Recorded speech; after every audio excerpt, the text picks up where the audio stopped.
There are some losses that change the shape of your life. Losing a sibling is one of them. It doesn't just take a person, it takes shared history, shared language, and a version of yourself that only existed with them. Sibling grief is often quiet. People ask how your parents are doing, they ask how your family is holding up, but rarely do they ask, how are you doing? So you learn to carry the grief internally while the world keeps moving and expects you to keep pace. Grief quickly becomes something people want timed. They ask, sometimes gently and sometimes not, how long has it been? They hint at how strong you are. They suggest you should be healing by now, as if love follows a schedule, as if loss ever expires. But grief doesn't work that way, especially not this kind.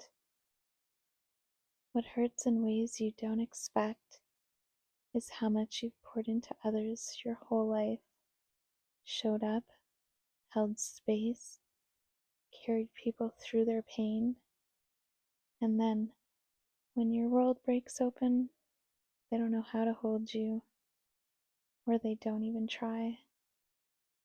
Not because you weren't worthy, but because grief makes people uncomfortable, and absence is easier than presence. Sibling loss can be deeply isolating. It brings waves of sadness that don't announce themselves. Moments where joy feels distant or unsafe. Quiet depression that settles in without permission, and sometimes, unexpectedly, reveals sides of people you never imagined. Greed, entitlement, control. You never expect someone to make your sibling's death about them, to use your grief against you, to add trauma to something already unbearable. But it happens.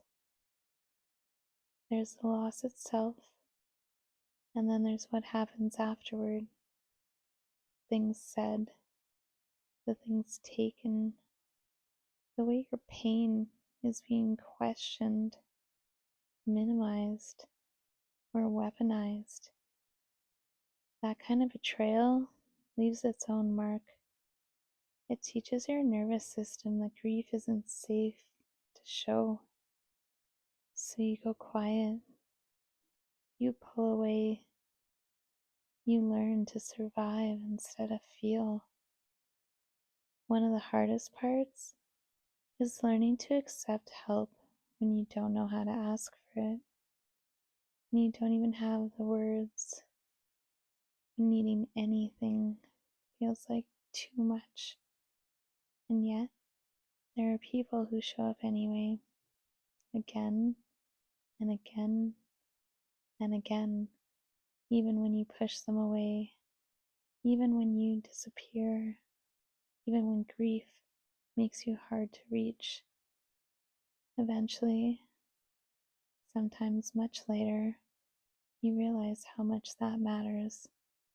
You begin to appreciate the ones who stayed steady when you couldn't, the ones who didn't demand timelines, the ones who didn't make it about themselves, the ones who didn't leave when your grief was inconvenient. Those people become anchors, proof that you don't have to carry everything alone. If you're grieving a sibling and you feel isolated, misunderstood, or exhausted, There is nothing wrong with you. Your grief is not too much. Your timeline is not wrong. Your need for support is not a burden.